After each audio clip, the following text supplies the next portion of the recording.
अल्हम्दुलिल्लाहि रब्बिल आलमीन वस्सलातु वस्सलामु अला सय्यिदिना मुहम्मद अस्सादिक़ अल-अमीन व अला आलिहि अत-तय्यिबीन अत-ताहिरीन अल-महदिय्यीन अस्साबिरीन। अम्मा बअदु फ़अऊज़ु बिल्लाहि मिनश शैतानिर रजीम। बिस्मिल्लाहिर रहमानिर रहीम। क़ाल सय्यदुना रसूलुल्लाह सल्लल्लाहु अलैहि व आलिहि वसल्लम अल हुसैनु मिन्नी व अना मिनल हुसैन। सदका सय्यदुना रसूलुल्लाह सल्लल्लाहु अलैहि व आलिहि वसल्लम। मोहतरम मुअज़्ज़ज़ लायक सद एहतराम हज़रत क़िबला पीर सैयद आबिद हुसैन शाह साहिब नकवी, मोहतरमुल मुकाम हज़रत सैयद नाज़िम हुसैन शाह साहिब नकवी, मोहतरमुल मुकाम हज़रत पीर सैयद वहीद सरवर शाह साहिब गिलानी, मोहतरमुल मुकाम हज़रत पीर सैयद अब्दुर रशीद शाह साहिब, मोहतरमुल मुकाम हज़रत पीर सैयद नासिर हुसैन शाह साहिब गिलानी और बड़े ही मोहब्बत और इश्क के साथ तशरीफ़ लाए हुए तमाम आशिकाने अहले बैत रसूल, मुरीदाने मौला अली,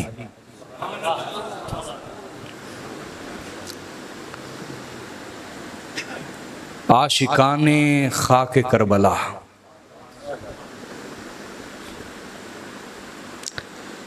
और बंदगाने औलादे सय्यदा ज़हरा,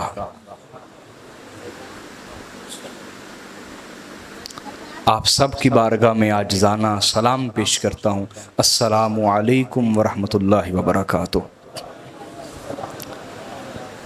अल्लाह ताला का शुक्र अदा करते हैं जिसकी अज़ीम तौफ़ीक़ के साथ हम 8 मुहर्रमुल हराम की इस रात में इश्क़े इमाम हुसैन में जमा है।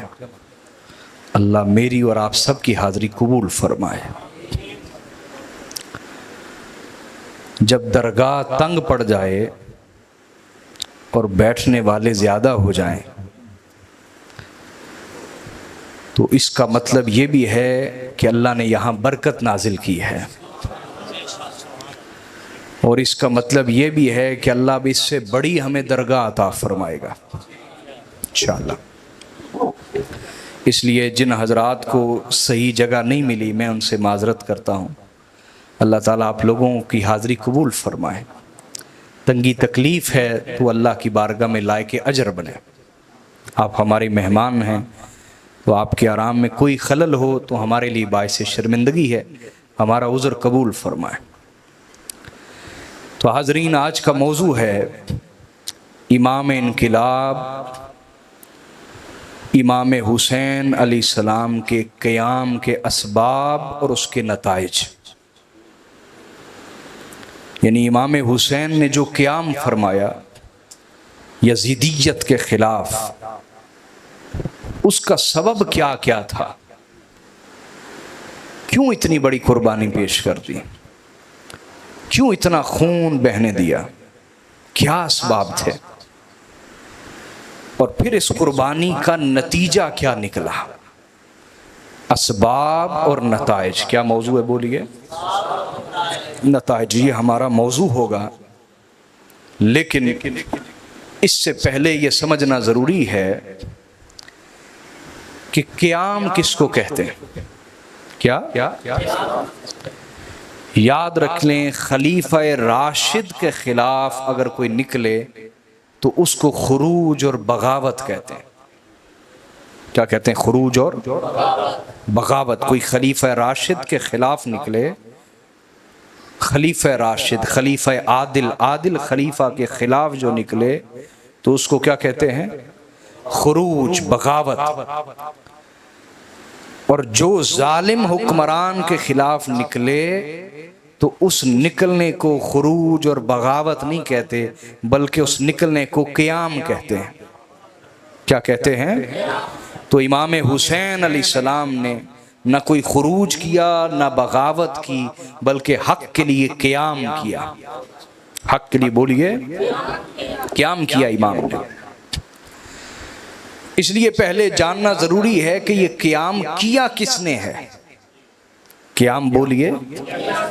अगर हमारी नज़र में उस हस्ती की शान और अजमत वाज़े ना हो तो फिर कोई एक आम मामूली सा आदमी किसी जालिम हुक्मरान के खिलाफ उठे तो अल्लाह के यहाँ तो उसका बहुत बड़ा अजर है, लेकिन लोग उसको कोई बहुत बड़ी अहमियत देते नहीं है।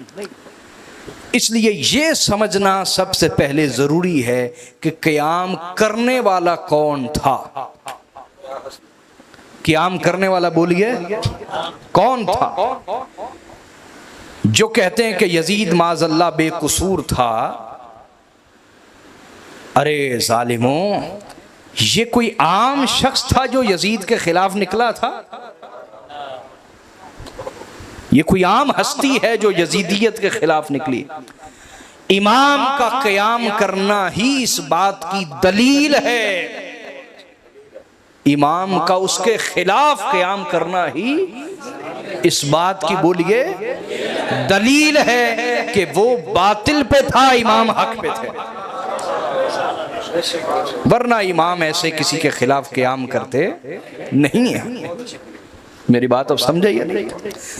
और जो लोग कहते हैं कि इमाम हुसैन को दूसरों की ताईद हासिल न थी, कई सहाबा इकराम ने उन्हें मना किया कि आप ना जाएं, वो फिर भी डटे हुए थे कि नहीं, मैं नहीं हटूंगा, जाऊंगा।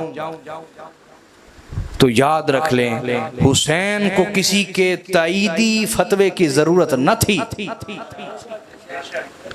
वो जितने भी सहाबा इकराम थे जिन्होंने यजीद की बैत की, बाद में पछताए थे। बाद में बोलिए पछताए। और जब बैत भी की तो दिल से बुरा जानते थे, मजबूर थे अपनी जानें बचाई, अपनी औलादों की जानें बचाई। वजह क्या है? वजह यह कि हर कोई हुसैन तो नहीं हो सकता कि जिसे अपनी जान बचाना न थी बल्कि दीन बचाना था, जिसे अपनी औलादों को जिंदा नहीं रखना था बल्कि इस्लाम को जिंदा रखना था। इसलिए फर्क तो रहेगा ना हुसैन में और दूसरों में, लेकिन उन सहाबा किराम में कोई भी दिल से राजी न था यजीद की बैत पर। ये बात समझे? तो जो कहते हैं कि उन्हें तो किसी की ताईद ही हासिल न थी, ताईद ही हासिल, तो हम कहते हैं कि हुसैन अलैहिस्सलाम को किसी के ताईदी फतवे की हाजत न थी। हुसैन खुद सबसे बड़ी हक की दलील है। आप ढीले बोलें, हमें सुनने वाला ढीला नहीं बोल सकता। इस दरगाह पे जो भी आया ना, जो भी खिताब करने आया, हमारे उर्स पे आया, वो एक बात जरूर करके गया। कहने लगा, शाह जी तुसी इन्होंने की पियांदे हो? मैंने कहा क्या हुआ? कहते ये दाद देते थकते ही नहीं है। तो हमने अपनी तारीफ कायम रखनी है। तारीफ बोलिए कायम रखनी है। समझे कि नहीं समझे? तो मैंने कहा हुसैन खुद सबसे बड़ी हक की दलील है। हुसैन को किसी के तईदी फतवे की हाजत न थी। आपके ज़हन में है ये कैसे? अरे भाई, जब खुदा की तौहीद पे मुश्किल वक्त आया, खुदा की तौहीद पे जब मुश्किल वक्त आया, ईसाइयों ने रसूलुल्लाह से मुनाजरा किया, मुनाजरा किसी नतीजे पे न पहुंचा, तो अल्लाह ने फरमाया आओ इनसे कहो मुनाजरा नहीं, मुबाहला कर लेते।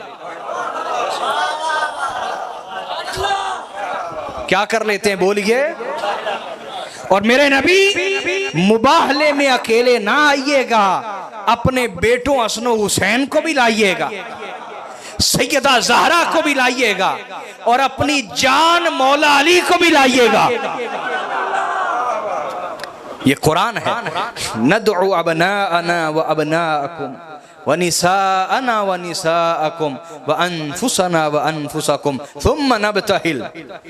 ऐ मेरे हबीब अकेले ना आइएगा, हसन हुसैन को भी साथ लाइएगा, सैयदा ज़हरा को भी साथ लाइएगा, मौला अली को भी साथ लाइएगा। बारी ताला क्यों? अल्लाह ने फरमाया इसलिए कि सिर्फ मेरा मुस्तफ़ा ही हक की दलील नहीं, अली भी हक की दलील है, फातिमा भी हक की दलील है, हसन भी हक की दलील है और हुसैन भी हक की दलील है।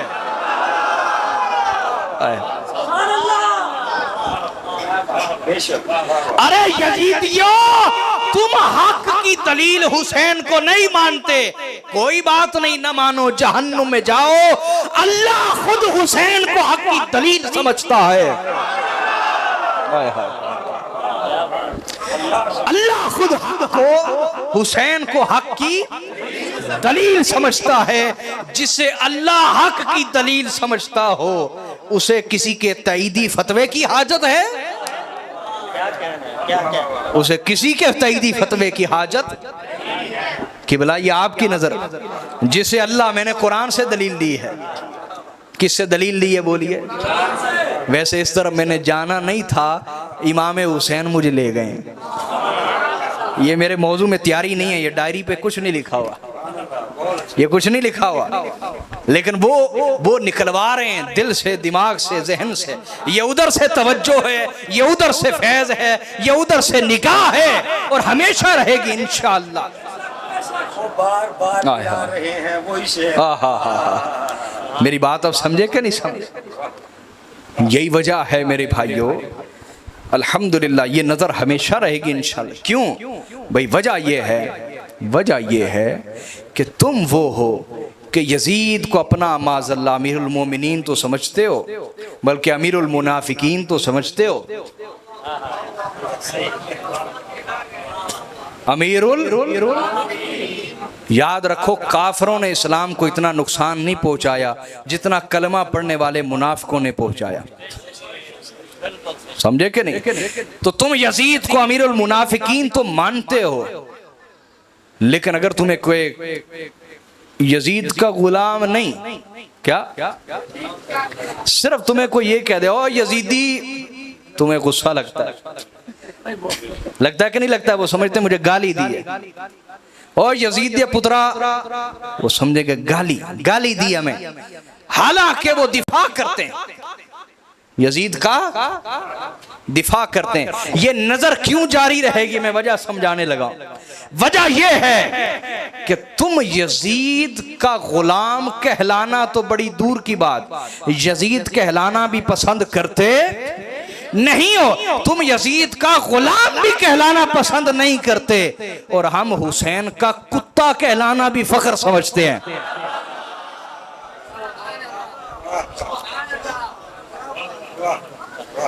तो हम उस दर के सग बन के रहेंगे, नौकर बन के रहेंगे, गुलाम बन के रहेंगे सदा हमेशा।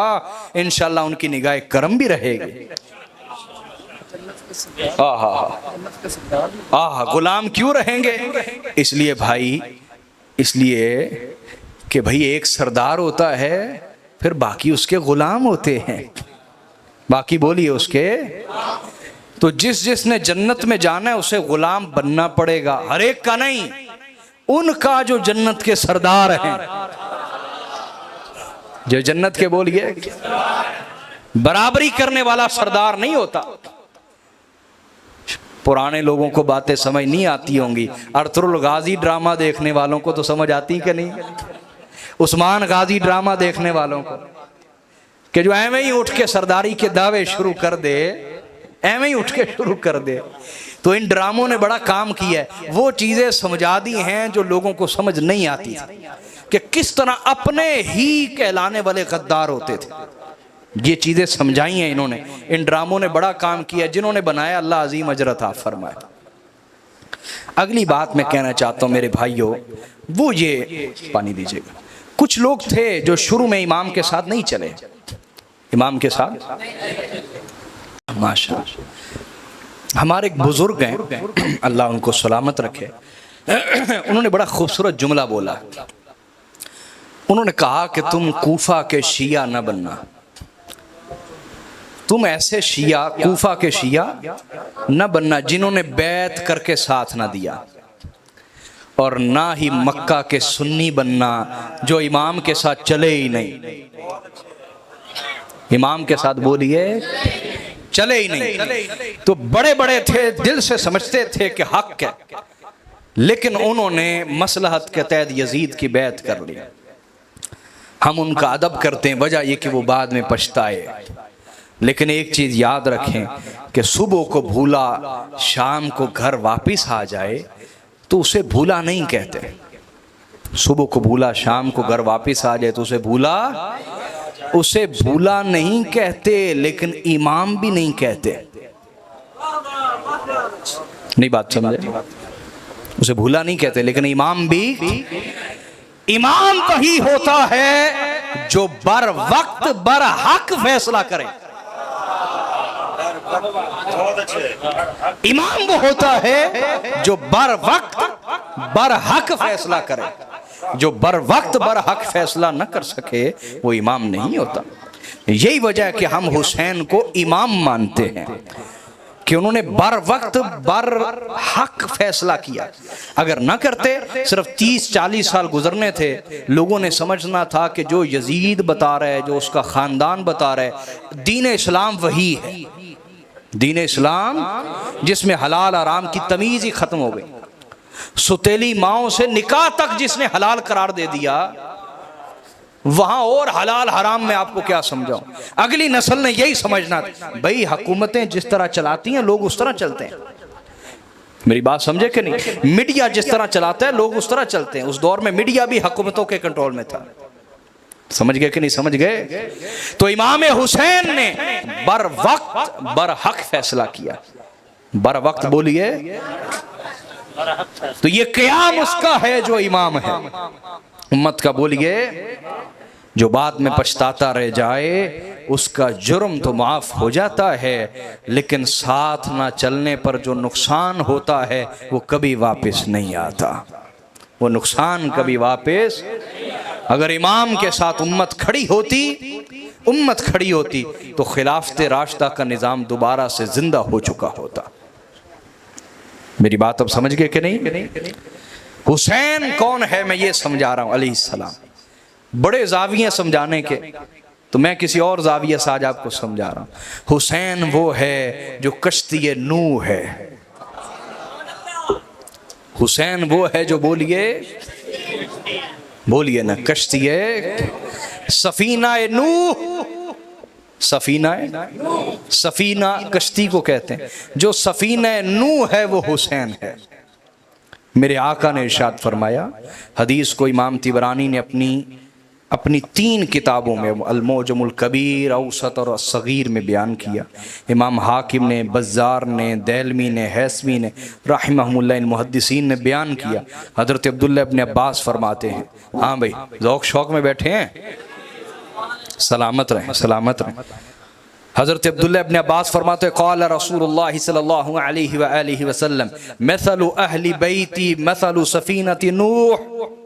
हुजूर ने इरशाद फरमाया, मेरे अहले बैत की मिसाल हज़रत नूह की कश्ती की मानिद है। हज़रत नूह की कश्ती की मानिद है। मन रकिबा फीहा नजा व मन तखल्लफ अन्हा गरिक। जो इसमें सवार हो गया नजात पा गया, और जो इससे पीछे रहा हलाकत ज़दा हो गया, तबाह बर्बाद हो गया। ईमान के एतबार से। किस एतबार से?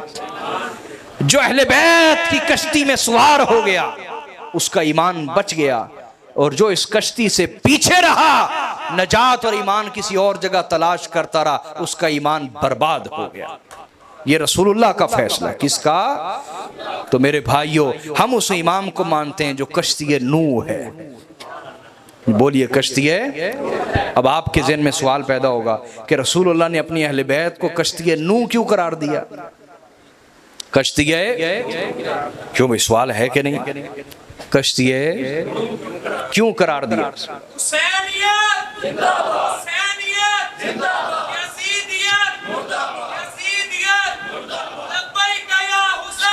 लब्बैक या हुसैन, लब्बैक या हुसैन, लब्बैक या माशाअल्लाह, जीते रहें। कश्ती नूह क्यों करार दिया मेरे आका ने? तवज्जो है आपकी? वजह यह है कि जब तूफान नूह आया, क्या तूफान नूह आया, तो हर कश्ती हलाकत ही का सबब बनी। हर कश्ती हलाकत, हालांकि कश्ती थी, हालांकि कश्ती थी, लेकिन हर कश्ती हलाकत का सबब बनी। एक ही कश्ती थी जो नजात का सबब बनी, और वो कश्ती नूह थी। पूरी रूह जमीन पर तूफान था, सैलाब था, अल्लाह का अजाब था। हर कश्ती हलाकत का सबब बनी, एक कश्ती थी जो नजात का सबब बनी, वो कश्ती नूह थी। तो मेरे आका ने समझा दिया, लोगों मेरे बाद तुम्हारा वास्ता अहले बैत से पड़ने वाला है। जिस भी डेरे पे जाके बैठोगे, जिसका रिश्ता हुसैन से ना मिलता हुआ, नबी के घराने से ना मिलता हुआ, हर वो डेरा, हर वो तंजीम, हर वो पीरी मुरीदी, हर वो मौलवी, हर वो पीर जिसका रिश्ता कश्ती नूह से ना मिलता हुआ, नबी के घराने से ना मिलता हुआ, तो लोगों जान लो, चाहे वो डेरा हुआ, चाहे वो मस्जिद हुई, चाहे मदरसा हुआ, चाहे कोई तंजीम हुई, चाहे कोई पीरी मुरीदी हुई, चाहे कोई मौलवी का रास्ता हुआ, हर रास्ता तुम्हें बर्बाद कर देगा। अगर तुम्हारा ईमान बचाएगा तो सिर्फ हुसैन का डेरा बचाएगा।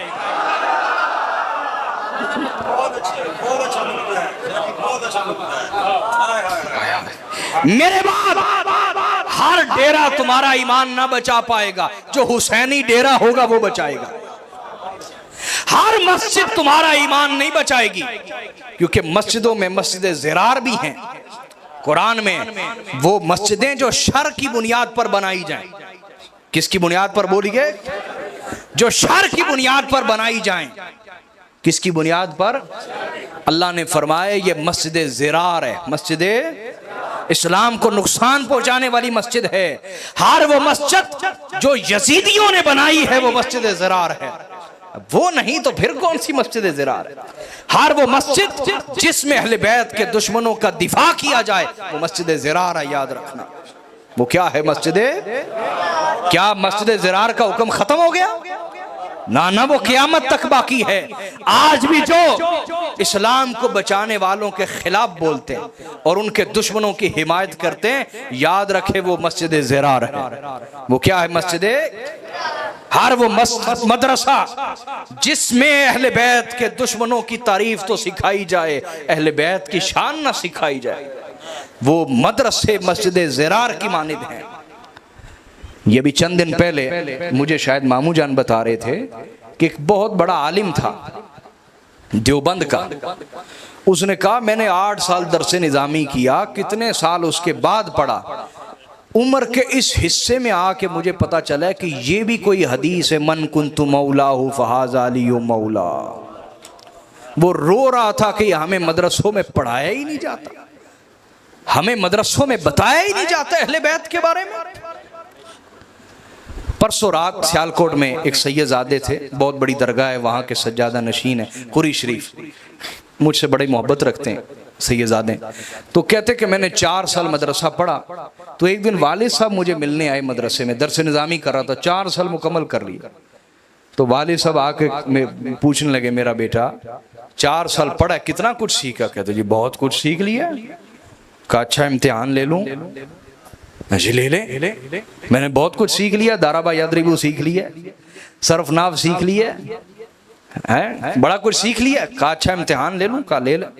कहा बेटे बताओ हमारे इमाम कितने हैं? हमारे कहने लगे जी 4। कितने? कहा बेटा वो तो फिक के इमाम है ना, फिक एक शोबा है, वो तो फिक एक शोबा है, वो तो फिक के इमाम है, एक शोबे के इमाम। हमारे कुल्ली तौर पर जो इमाम है जिनसे हमारा हर रिश्ता जुड़ा हुआ वो कितने? कह जी 4, इमाम अबू हनीफा, इमाम मालिक, इमाम शाफी, इमाम अहमद बिन हम्बल। कहा भाई ये तो गुलाम है, मैं गुलामों की नहीं पूछ रहा, मैं इमामों की पूछ रहा हूँ। पता है? जी मुझे कोई नहीं पता। वो मेरे उस्ताद के पास आए, कहने लगे मेरे बेटे को छुट्टी मिल सकती चंद दिनों के लिए? का खैरियत है? का बहुत बड़ा मसला हो गया है, बहुत बड़ा। कहा जी ठीक है, इजाज़त है। हफ्ते के लिए छुट्टी ली, वालिद साहब ने कहा सारा कुछ उठा लो। जब उठा के घर चले गए, उनका खबरदार लानत भेजो ऐसे मदरसे पर, 4 साल पढ़ा है, उन्होंने सिखाया ही नहीं कि उम्मत के इमाम कौन है। लानत भेजो ऐसे मदरसे पर। तो हाजरीन याद रखो, अकाबिरीन उम्मत, वो चाहे खुलाफाए राशिदीन क्यों ना हो, क्या उन सब का एतराफ है। हजरत उमर तो कहते ना थकते थे, लौला अली जुल्ला हलाक उमर, अगर अली मुझे संभाला ना देते उमर हलाक हो जाते। हजरत उमर तो कहते ना थकते थे कि क्या फरमाते थे, कहते थे अल्लाह ताला मुझे उस वक्त के लिए जिंदा न रखे कि मैं तो हूं और मुश्किल तो आए लेकिन अली ना हो। ये हजरत उमर के अल्फाज हैं, आऊज़ु बिल्लाहि मिन मुअदलतिन लैसा लहा अबुल हसन, के उमर पर कोई मुश्किल आए और मुश्किल कुशाई के लिए अली ना हो, उस मुश्किल से उमर पनाह मांगता है। खुलफाए राशिदीन भी हों तो वो इस घराने से मुकाबलेबाजी न करते थे, जैसे आजकल मौलवी आपको सिखा रहे हैं ना, मस्जिदों में मदरसों में यही सिखा रहे हैं, मुकाबले करा करा के। अहले बैत नीचे हैं, वो ऊंचे हैं। तौबा तौबा, इन लोगों पे लानत है खुलफाए राशिदीन की, इन लोगों पे लानत है हजरत अम्मार बिन यासर की, हजरत अबू जर गिफारी की, इन लोगों पे लानत है हजरत हुजर बिन अदी की, हुजूर के अंसार और मुहाजिरीन की लानत है। वो तो कहते थे हम इस घर से गुलामी का रिश्ता रखते हैं, और वो तो कहते थे कि हमें जितनी भी इज्जतें मिली है, ईमान मिला है, इस्लाम मिला है, इज्जतें मिली है, वो अल्लाह ने दी हैं, ये अहले बैत ने दी हैं। ये अल्फाज हजरत उमर के ना हों तो मेरा गिरेबान पकड़ सकते, और अगर हों तो अपना अकीदा ठीक करें, अपना बोलिए। जिन लोगों ने आपको दीन सिखाया वही दीन के दुश्मन हैं। आप कहेंगे वे कैसे हो सकता है? भाई वो अपने मफादात के लिए दीन का नाम लेते हैं। आज उसको पैसा मिलना बंद हो जाए ना इस्लाम के नाम पर, फिर आप देखिएगा उसकी असलियत बाहर आ जाएगी। उनके मफादात चल रहे हैं इस्लाम के नाम पर, इसलिए इस्लाम का नाम लेते हैं, मफादात पूरे करते हैं। मेरी बात समझ आई आपको या नहीं आई? बोलिए। इसलिए हर मदरसा तुम्हारा इस्लाम और दीन नहीं बचाएगा, रसूलुल्लाह समझा रहे हैं। हर मस्जिद तुम्हारा ईमान नहीं बचाएगी, हर डेरा तुम्हारा ईमान नहीं बचाएगा, हर तंजीम तुम्हारा ईमान नहीं बचाएगी। हर वो तंजीम, हर वो मदरसा, हर वो मस्जिद, हर वो डेरा जो अहले बैत का गुलाम होगा वो तुम्हारा ईमान बचाएगा, क्योंकि अहले बैत कश्ती नूह की माने थे। जो इस कश्ती में खुद नहीं बैठा तुम्हें क्या सहारा देगा? जो इस कश्ती में खुद नहीं बैठा हुआ तुम्हें क्या सहारा देगा? अच्छा, अगली बात समझे, हुजूर ने कश्ती नूह क्यों करार दिया? आपने कभी कश्ती पे सफर किया है? किसने किया? जरा हाथ खड़ा करें। काफी लोग हैं माशाल्लाह, मैंने भी किया हुआ है। आम कश्ती पे बैठे ना तो बंदे का दिल यूं यूं होता रहता है ना? क्या खबर जनाब, जब मर्जी नीचे जाए, ऐसा ही है ना? हुजूर ने कश्ती नूह क्यों करार दिया? इसलिए कि आम कश्ती पार भी गुजार देती है, लेकिन कभी कभी डिबो भी देती है, कभी कभी डिबो भी।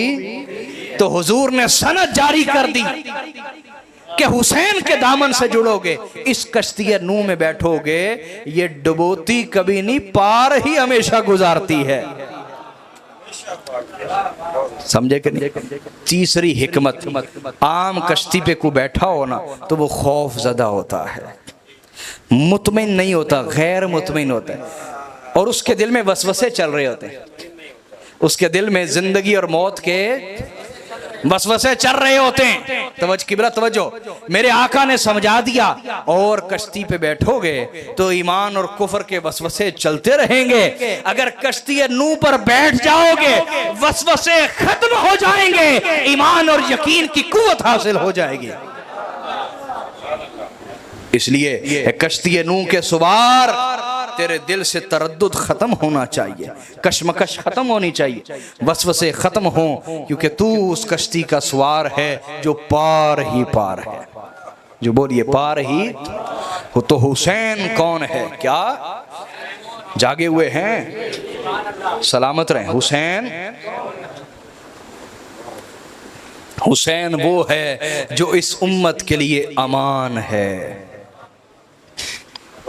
इस उम्मत के लिए बोलिए, कुरान में भी जिक्र है, बस गौर नहीं करते ना। गौर बोलिए। अल्लाह पाक ने फरमाया ना कुरान मजीद में, काफिरों ने कहा कि अगर हम गलत हैं तो हमारे ऊपर आसमान से पत्थर क्यों नहीं बरसते। जब बंदा गुमराह होना तो उल्टी बात करता है, कोई ना कोई उल्टी बात। ये नहीं कहा कि या अल्लाह हम गुमराह हैं तो हमें हिदायत दे दे। उन्होंने कहा फअम्तिर अलैना हिजारतम मिनस समा, आसमान से हमारे ऊपर पत्थर बरसा या अल्लाह। अगर हम गलत हैं और ये मोहम्मद ठीक है, फिर आसमान से हमारे ऊपर पत्थर बरसा। तो अल्लाह ने कहा वमा कान अल्लाहु लियुअज़्ज़िबहुम व अंत फीहिम। अल्लाह ने फरमाया तुमने देखा नहीं मैंने कौम नूह को डिबो दिया, कौम साले को गर्क कर दिया, कौम आद और हजरत हूद की कौम को बर्बाद कर दिया, कौम लूत को तबाह बर्बाद कर दिया। मैं वही खुदा हूं, मैं बदला नहीं, मेरी ताकत कमजोर हुई नहीं, मुझ पे बुढ़ापा नहीं आता, मैं ऐसे हर ऐब से पाक हूं। आज भी तुम्हें गर्क कर सकता हूं, आसमान से पत्थर बरसा सकता हूं, लेकिन क्यों नहीं बरसा रहा? वमा कान अल्लाहु लियुअज़्ज़िबहुम व अंत फीहिम, इसलिए नहीं बरसा रहा कि ए मेरे रसूल आप इनके अंदर मौजूद हैं। आप इनके अंदर। सवाल पैदा होता है, ये मेरा सवाल नहीं है, ये इस्लाम के सबसे बड़े फिलासफर का सवाल है, सबसे बड़े फिलासफर का सवाल। वो क्या सवाल? ये है अल्लाह का अजाब नहीं आया हुजूर की ज़ाहरी ज़िंदगी में, अल्लाह का अजाब, क्योंकि आप हमारे दरमियान मौजूद थे, आप हमारे दरमियान। अब तो आप पर्दा फरमा गए हैं, तो अब क्यों नहीं अजाब आता? हमारे अंदर तो हर वो ऐब है जो पिछली कौमों में था, अब क्यों नहीं अजाब आता? तो हजरत शेख अकबर मुहियुद्दीन इब्न अरबी, मेरे दादा हजरत गौसुल आजम के खलीफा हजरत शेख अकबर ने इसका जवाब दिया है। कहा वजह यह है कि हुजूर आज भी तुम में मौजूद है। उनसे पूछा गया वो कैसे? कहा तुम जानते नहीं हुजूर के खानदान का हर बच्चा हुजूर के जिस्म का जुज है। तो जब इतने जुज मुस्तफा के मौजूद हैं तो मुराद ये है कि कुल भी मौजूद है। लिहाजा इस उम्मत पर जो अजाब नहीं आ रहा वो अहले बैत मोहम्मद की वजह से नहीं आ रहा। ये कुरान से दलील है। ये क्या है किबला? कुरान से दलील। वो बड़ी दूर तरफ निकल जाएंगे, बड़ी दूर तरफ निकल जाएंगे। वो भी मोटरवे बड़ी प्यारी है, वैसे बड़ी कमाल की बनी हुई है, कारपेटेड रोड है वो भी। उधर मैं निकल गया तो फिर बड़ी दूर ले जाऊंगा आपको। मौजू पे रहता हूँ, तवज्जो है आपकी। तो मैंने कहा इमाम इस उम्मत के लिए अमान है। क्या है?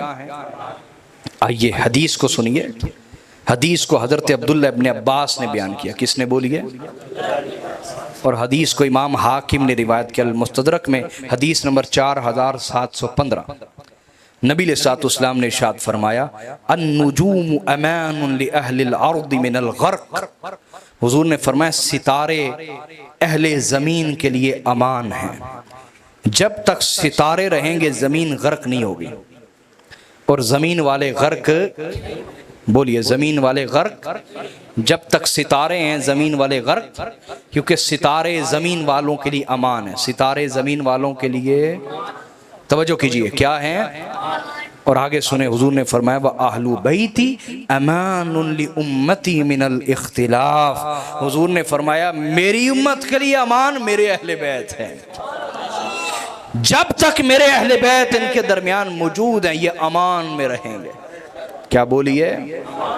और किस चीज़ से? मिनल इख्तिलाफ। ये इख्तिलाफ में नहीं पढ़ेंगे, इख्तिलाफ में जब ये अहले बैत से पीछे हटेंगे, इख्तिलाफ इन पर मुसल्लत कर दिया जाएगा, लड़ते ही रहेंगे, लड़ते ही रहेंगे। आज देख नहीं रहे हमारे मौलवी लड़ी जा रहे हैं, लड़ी। आप सोशल मीडिया खोल लें, एक दूसरे को गाली दे रहा है, वो उसको दे रहा है, वो उसको दे रहा है। देखो, मैंने कभी किसी का नाम लेके उसके खिलाफ नहीं बोला, क्योंकि मेरी किसी से जाती जंग नहीं, मेरी यजीदियत से जंग है। कभी मेरे मुंह से किसी का जाती नाम सुना? बोलो, ये हमारा तरीक नहीं। लेकिन मौलवियों को आप देखते हैं, लड़ी जा रहे हैं, लड़ी जा। एक उसके खिलाफ पोस्ट लगाता है, वो उसके खिलाफ लगाता है, वो वीडियो पे उसके खिलाफ क्रॉस करके लगाएगा।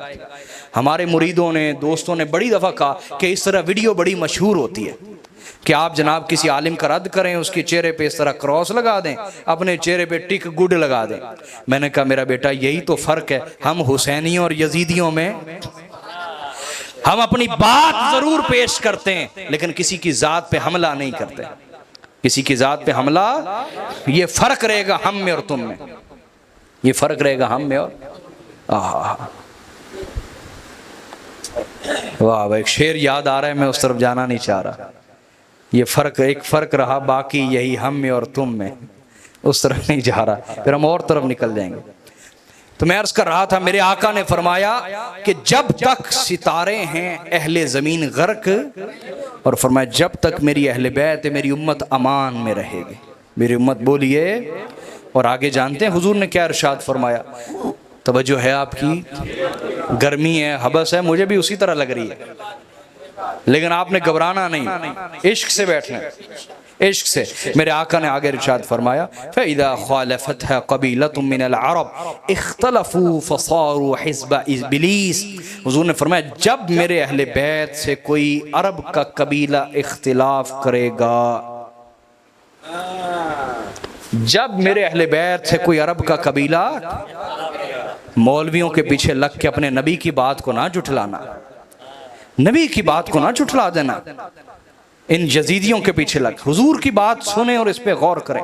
फरमाया जब मेरे अहले बैत से कबीला अरब, अरब का एक कबीला मुखालफत करेगा, उनसे इख्तिलाफ करेगा, इख्तलफू, तो वो खुद भी इख्तिलाफ का शिकार हो जाएगा, वो खुद भी, बोलिए, और फिर क्या होगा? फसारू हिज़्ब इब्लीस, पस नतीजतन वो शैतान का गिरोह बन जाएगा। ये मेरे नबी के अल्फाज है। वो किसका गिरोह बन जाएगा?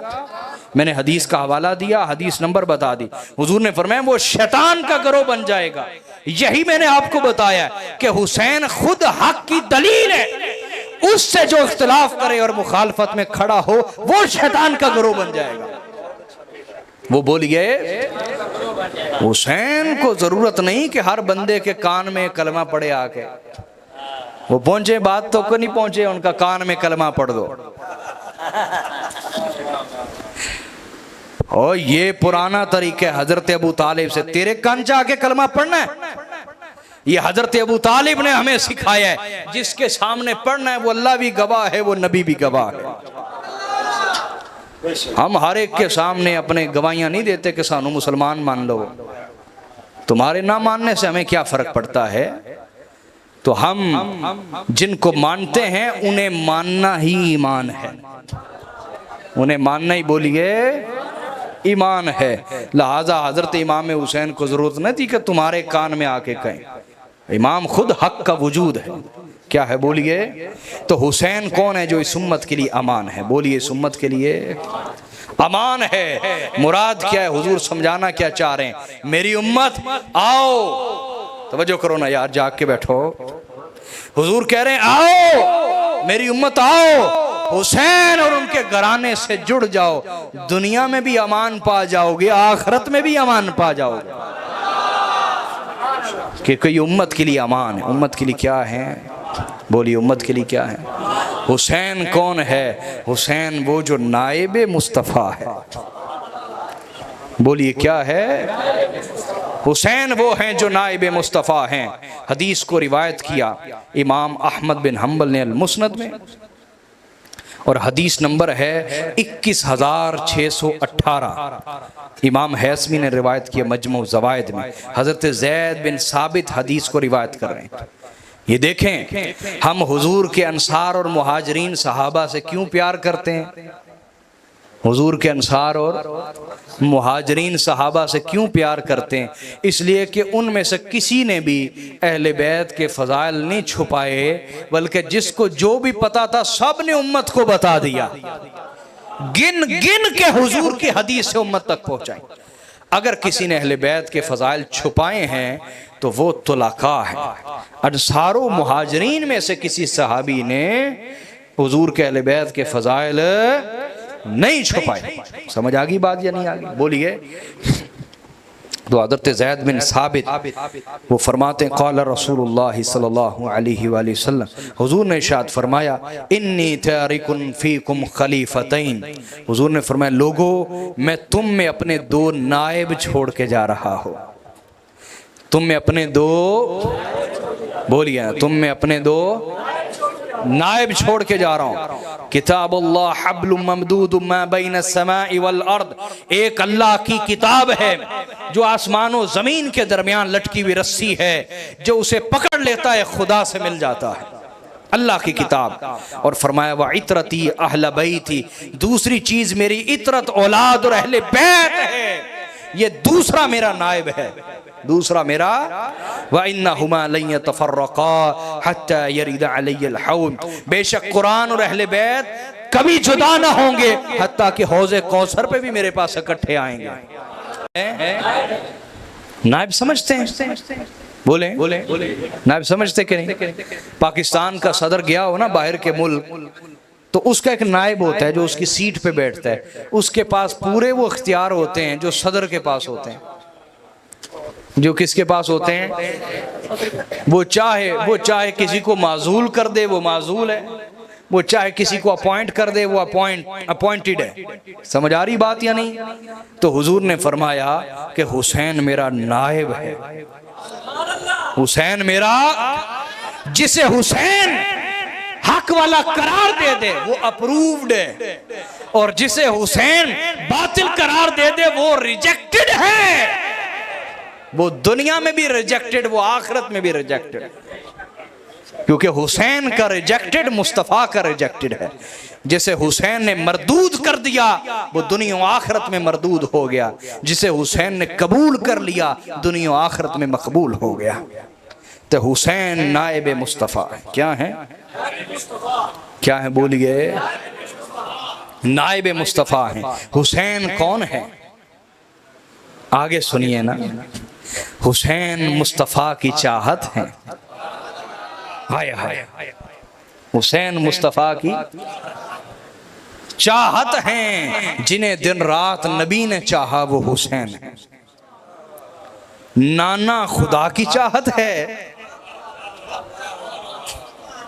नहीं पहुंचे यार, जागो ना जागो।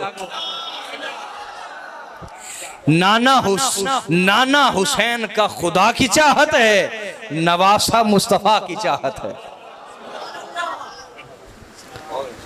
कुरान से दलील, सूरह यासीन पढ़ लें। अल्लाह ताला फरमाते हैं इन्नमा अमरुहु इज़ा अरादा शैअन अन यक़ूल लहू कुन फयकून। अल्लाह का मामला तो इतना ही है कि जब वो किसी चीज को चाहता है, अरादा शैआ, जब वो चाहता है किसी को तो उसको कहते हैं कुन, हो जा, बस वो हो जाती है।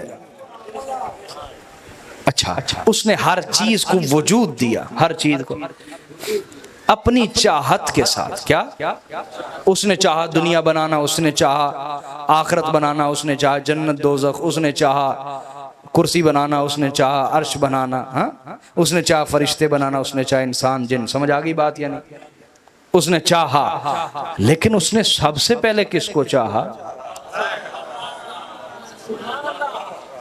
अगर कोई इस उसूल को मानता हो कि सच्ची मोहब्बत एक दफा ही होती है तो वो जरा मेरी तरफ ध्यान करे ना, वो जरा मेरी तरफ ध्यान करे कि खुदा ने सबसे पहले किसको चाहा होगा?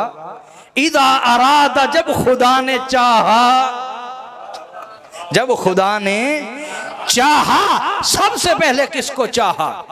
मैं कह दूं आप जुटला देंगे, कोई और कह दे जुटला देंगे। उसी से पूछ लेते हैं जिसे खुदा ने सबसे पहले चाहा। हजरत जाबिर बिन अब्दुल्ला कहते हैं, मैंने पूछा या रसूलल्लाह, अल्लाह ने सबसे पहले किस चीज को वजूद दिया?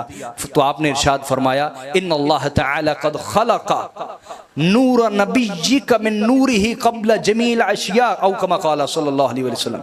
हुजूर फरमाते हैं, जाबिर, अल्लाह ने हर चीज को वजूद देने से पहले तेरे नबी के नूर को अपने नूर से पैदा फरमाया। तो सबसे पहले खुदा ने जिसे चाहा वो मुस्तफ़ा है। तो नाना खुदा की चाहत और हुसैन मुस्तफ़ा की चाहत। हुसैन बोलिए, मौजू लंबा हो जाएगा, मैं मुख्तसर करता हूं। कितना चाहा, कितना चाहा, कितना चाहा कि प्यार तो किया, मोहब्बत तो की, मोहब्बत तो, लेकिन मोहब्बत में ये मैं आम हस्ती की बात नहीं कर रहा। इतने कोई नाना है वही अपने दो तरह चौके लगा फिरे, वो और बात है। ये कौन है? कुरान ने कहा, मैं मुहम्मदुन इल्ला रसूल, मुहम्मद और कुछ नहीं है मगर रसूल ही रसूल हैं। या इसका तर्जमा यूं करें, मैं मुहम्मदुन इल्ला रसूल, मुहम्मद और कुछ नहीं मगर सर तपा रिसालत ही रिसालत है। सर तपा रिसालत ही रिसालत है। तो नबी का हर अमल रिसालत, हर अमल बोलिए, तो उनका किसी को कंधों पे उठाना भी रिसालत। तो इतना चाहा, कभी कंधों पे उठाते हैं, कभी दुनिया को दिखाते हैं। और अगर को कह दे कि या रसूल अल्लाह क्या शानदार सवारी है, तो हुजूर फरमाते हैं, सवारी पे ध्यान जाता है, सवार पे ध्यान नहीं जाता। अगर सवारी शानदार है, सवार भी तो शानदार है। हाय हाय, इतना चाहा मेरे नबी ने, कभी कंधों पे उठाया, क्या कभी कंधों पे, आहा आहा, तवज्जो है जी, कभी कंधों पे उठाया, कभी सीने से लगाया, कभी भींचा, कभी चूमा, कभी सूंगा। नहीं तवज्जो की आपने, ढीले पड़ गए। कभी उठाया, कभी सीने से लगाया, कभी भींचा, कभी चूमा, कभी सूंगा। हाय हाय हाय यार, आप किसी को चाहते होंगे, ज्यादा से ज्यादा करीब बिठा लेते होंगे, है ना, है ना, है ना, करीब बिठा लेते होंगे। ये कैसी चाहत है, ये चूमते भी हैं और सूंघते भी हैं। कभी आपने किसी को इतना चाहते भी देखा कि वो उसको सूंघता हो, जैसे कोई किसी इतर को नहीं सूंघता? तो मुस्तफ़ा हुसैन को इतना चाहते थे कि सूंघते भी थे। इस पे हदीस है, इंशाल्लाह आपको कभी सुनाऊंगा, ठीक है, सुनाऊंगा इंशाल्लाह। मैं अगले हिस्से की तरफ बढ़ रहा हूं। तो हुसैन कौन है? हुसैन जाने मुस्तफ़ा है। हुसैन बोलिए, जाने मुस्तफ़ा है। हुसैन बोलिए, जाने मुस्तफ़ा है। आप कहेंगे वो कैसे? मेरे नबी ने कहा, अल हुसैन मिन्नी व अना मिनल हुसैन।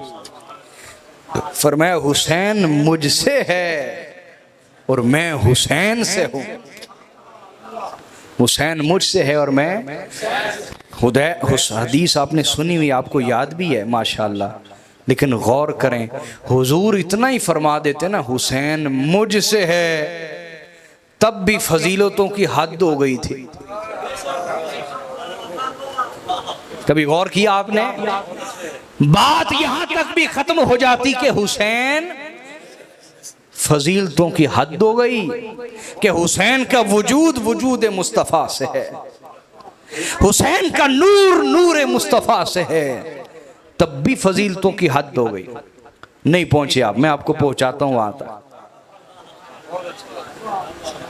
मैं पहुंचाता हूं आपको।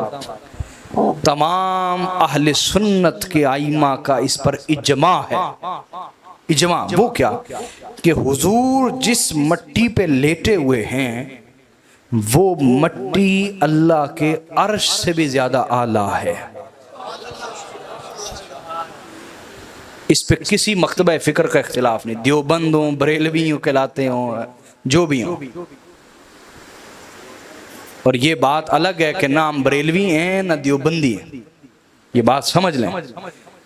इन दोनों तबकात के अंदर ऐसी चीज़ें मौजूद हैं जिनसे हम इख्तिलाफ रखते हैं। हम इस झगड़े का हिस्सा नहीं, देवबंदी बरेलवी झगड़े का हिस्सा ये 100 साल पहले का झगड़ा है जो आज तक चल रहा है। बात समझ गए? हम उसी अकीदा अहले सुन्नत पर कायम हैं जो बरेलवी देवबंदी झगड़े से पहले 1000 साल के आइमा और असलाफ का अकीदा है। हम उस पर कायम हैं। हम इस झगड़े का हिस्सा नहीं, इस फिरके का हिस्सा हम हरगिज़ न देवबंदी फिरका है न बरेलवी फिरका है। इनकी बिदआत से हम अल्लाह की पनाह मांगते हैं। समझ गए बात?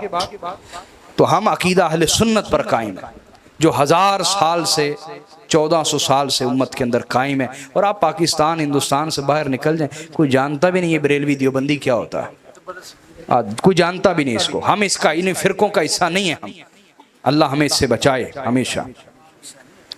तो हम हुसैनी हैं। हम क्या हैं?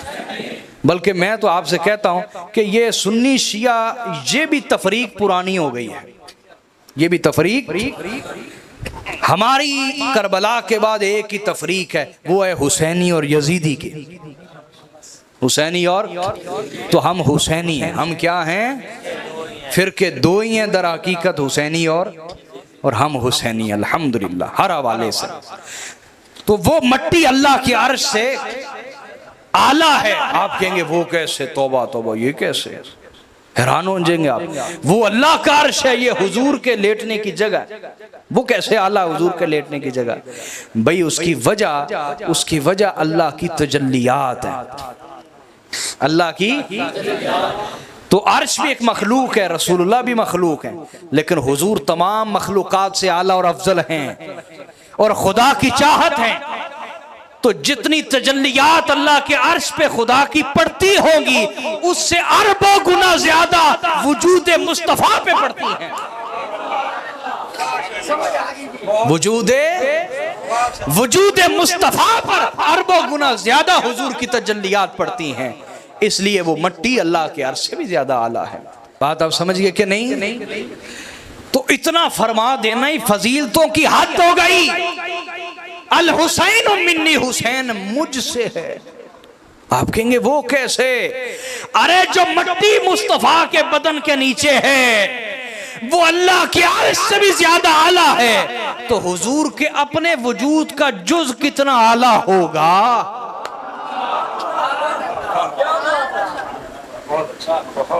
कि भला इस हदीस पे गौर करने की जरूरत है।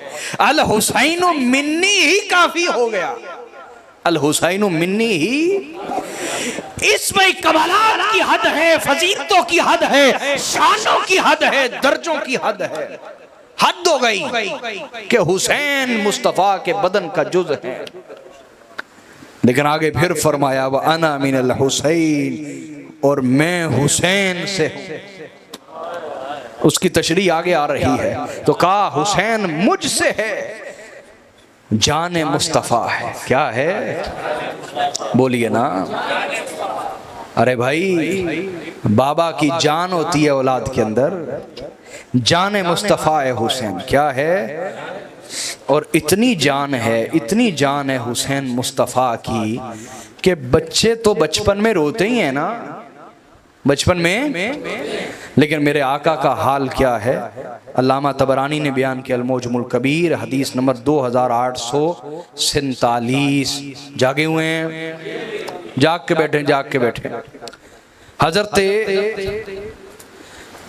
अबू जियाद बयान करते हैं, वो कहते हैं कि हुजूर सल्लल्लाहु अलैहि वसल्लम हजरत आयशा सिद्दीका के घर से निकले, हमारी माँ हजरत उम्मुल मोमिनीन के घर से निकले तो सईदा ज़हरा के दरवाजे के पास से गुजरे। फसमिअ हुसैन यबकी, तो आपने सुना इमाम हुसैन रो रहे हैं, नन्हे शहजादे रो रहे हैं। तो आका अलैहिस्सलाम अंदर आ गए। क्या पूछा? क्यों रो रहे हैं? कहा बाबा जान प्यास लगी होगी। तो हुजूर ने फरमाया फातिमा मेरे हुसैन को रोने न दिया कर, मेरे हुसैन को प्यासा न रहने दिया कर। हाय हाय हाय, मेरे हुसैन को प्यासा न रहने दिया कर। अलम तअलमी अन्ना बुकाअहु युज़ीनी, फातिमा क्या तुझे इल्म नहीं, हुसैन रोता है तो मुझे यहाँ तकलीफ होती है। इसको कभी भी ना रोने दिया कर। हुसैन जाने मुस्तफ़ा हैं, क्या हैं? जाने मुस्तफ़ा है। और हुसैन राकिबे दोषे मुस्तफ़ा है। हुजूर के कंधों पे सवार होने वाला जो सवार है वो हुसैन है।